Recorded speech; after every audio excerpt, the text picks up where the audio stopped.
15ই August বাবা মা ভাই বোন যা হারিয়েছি, আমাদের বিচার চাওয়ার কোনো অধিকার ছিল না।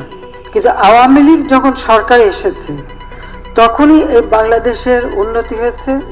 কোটা আন্দোলন হয়েছিল 2018-তে, আমরা এটা মেনে নিয়ে বাতিল করে দিয়েছিলাম কোটা পদ্ধতি।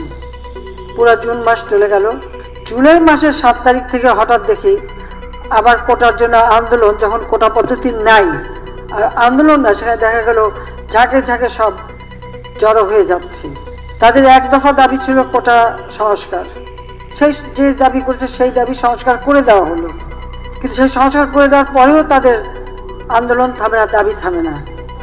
আন্দোলন কোটা আন্দোলন করছে এক জায়গায়, কিন্তু চারিদিক থেকে ঢাকার সেখানে সেই জঙ্গি ঝুঁকে একদিকে হত্যাকাণ্ড চালানো, অপরদিকে যে সমস্ত প্রতিষ্ঠানগুলি মানুষের সেবা দেয়